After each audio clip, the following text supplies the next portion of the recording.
చిక్కడు దొరకుడు అన్న రీతిలో తప్పించుకు తిరుగుతున్న ఖలిస్తాన్ సానుభూతిపరుడు వారిస్ పంజాబ్ ది చీఫ్ అమృత్పాల్ సింగ్ పోలీసులకు సవాల్గా మారాడు. రకరకాల వేషాల్లో అమృత్పాల్ సింగ్ తిరుగుతున్నట్టు పోలీసులు గుర్తించారు.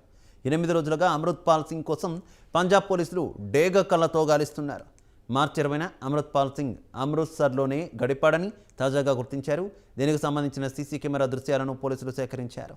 సంప్రదాయ వస్త్రాలను కాకుండా జాకెట్, ప్యాంట్, నల్ల కళ్ళజోడు ధరించి నడుచుకుంటూ వెళుతున్నట్టు సీసీటీవీ ఫుటేజ్లో కనిపించింది. అమృత్సర్లోని తన బంధువుల ఇంట్లో ఆయన గడిపినట్టు పోలీసులు అనుమానిస్తున్నారు.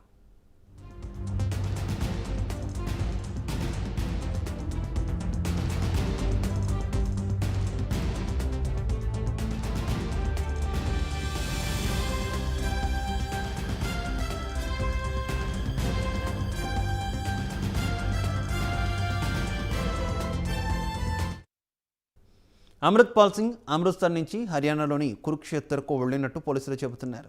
కురుక్షేత్ర నుంచి ఢిల్లీ నగరానికి వెళ్లినట్టు విశ్వసనీయ వర్గాలు తెలిపాయి.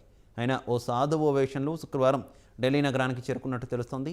ఢిల్లీ కశ్మీర్ గేట్లోని ఇంటర్ స్టేట్ బస్ టెర్మినల్ వద్ద ఢిల్లీ, పంజాబ్ రాష్ట్రాల పోలీసులు నిశితంగా గమనిస్తున్నారు.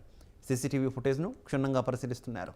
అమృత్పాల్ సింగ్ కురుక్షేత్రలోని బల్జీత్ కౌర్ అనే మహిళ ఇంటి నుంచి వెళుతుండగా సీసీటీవీ కెమెరాలు రికార్డైంది.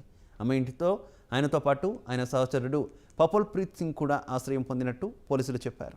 ఆ మహిళను హర్యానా పోలీసులు అరెస్ట్ చేసి పంజాబ్ పోలీసులకు అప్పగించారు.